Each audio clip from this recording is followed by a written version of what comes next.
अस्सलाम वालेकुम दोस्तों, आपके अपने चैनल प्योर देसी टिप्स में हम आपको खुशामदीद कहते हैं। मेरी तमाम दोस्तों से गुजारिश है कि चैनल को सब्सक्राइब कर लें और बेल आइकन को दबाना हरगिज़ न भूलें ताकि आने वाली हर वीडियो आपको मिल सके। दोस्तों, आज का हमारा ये जो नुस्खा है वो रॉड की लंबाई, मोटाई और सख्ती के लिए बहुत ज़बरदस्त, बहुत ताकतवर नुस्खा है। इसे ऐसे तमाम तरह अफराद इस्तेमाल कर सकते हैं जिनके रॉड में लंबाई नहीं है, रॉड बिल्कुल पेंसिल की तरह पतला हो गया है, रॉड की रगें बेजान हो चुकी हैं, रॉड के पट्टे जो है बिल्कुल ही कमज़ोर हो चुके हैं, हरकत बिल्कुल नहीं आती।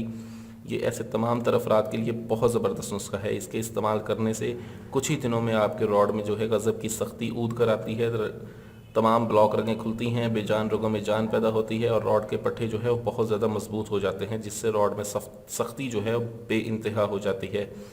इसका ये फ़ायदा है कि अगर आप इसे मुस्तकिल तौर पर इस्तेमाल करना शुरू कर देते हैं तो ये आपके रॉड को लंबा भी करता है, मोटा भी करता है और रॉड में सख्ती भी पैदा करता है। आज मैं आपको इस नुस्खे को बनाने का तरीका बताऊंगा। अगर आप इसे सही तरीके से बना लें तो बहुत अच्छा। अगर आप नहीं बना सकते तो आप स्क्रीन पर दिए गए नंबर पर कॉल करके हमसे ये तजवीज़ भी कर सकते हैं।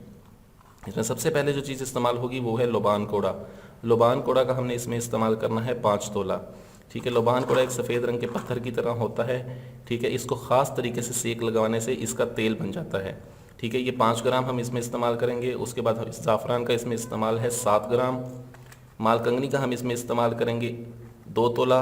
महरूबिया का हम इसमें इस्तेमाल करेंगे 5 तोला।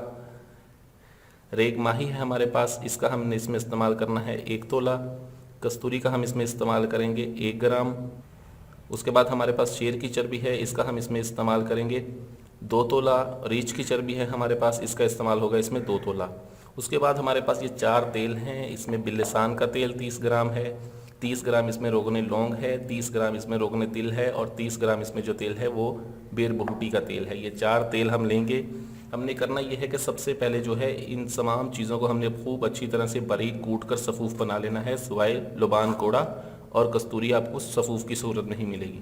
ठीक है, इन तमाम चीज़ों को आपने खूब अच्छी तरह से बारीक कूट कर अलहदा अलहदा सफ़ूफ बना के रख लेना है। अलहदा अलहदा सफ़ूफ बना के आप इसे रख लें, महफूज कर लें। ठीक है, कम से कम भी 5 घंटे तक आप इन्हें खरल करें। ठीक है, 5 घंटे मुस्तकिल खरल करने से ये आपका अच्छा सफ़ूफ बन जाएगा। ठीक है, अब आपने इस सफ़ूफ को जो है वो अलहदा रख लेना है और आपने लुबान कोड़ा को एक कढ़ाई में डालना है और कढ़ाई में डालने के बाद हल्की आंच जला देनी है और साथ में लकड़ी, कोई ख़ास साफ़ सुथरी लकड़ी लेके उसे मुस्तकिल इसे हिलाते रहें। आप इसे हिलाते रहेंगे, सेक लगता रहेगा, ये तेल बनता रहेगा। ठीक है, ये जब ये तेल बन जाए आपने ये तमाम चीज़ें जो हैं इसमें डाल के इसको खूब अच्छी तरह से जला लेना है। जलाने के बाद आपने इसको छानना है, अच्छी तरह से छान के आपने इसमें ये 4 जो तेल है हमारे पास इनमें डाल के आपने इसको कम से कम भी 3 घंटे तक मुस्तकिल आपने हल्की आंच पर पकाना है। 3 घंटे पकाने के बाद आप चूल्हे की आग को बंद कर दें।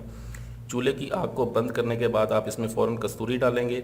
ठीक है, कस्तूरी के डालने के बाद जब तेल नीम गर्म हो जाएगा, ठीक है, आपने रीछ की चर्बी और शेर की चर्बी जो है वो आपने 2-2 तोला इसमें डाल देनी है और इसको अच्छी तरह से हिला के महफूज करके रख लेना है। रोज़ाना रात के वक्त इसके 10 कतरे इस्तेमाल करें। रॉड को बहुत ज़बरदस्त ताकत देता है, लंबा मोटा सख्त बनाता है। मुस्तकिल इसका इस्तेमाल करें, इसके कोई नुकसान नहीं है, कोई आबला छाला नहीं पड़ता, बहुत ज़बरदस्त रिजल्ट्स है। वीडियो अच्छी लगी हो तो इसे लाइक, शेयर और कमेंट ज़रूर करें। मुझे अगली वीडियो तक के लिए इजाज़त दें। अपनी सेहत का बहुत ख्याल रखें। शुक्रिया, अल्लाह हाफिज़।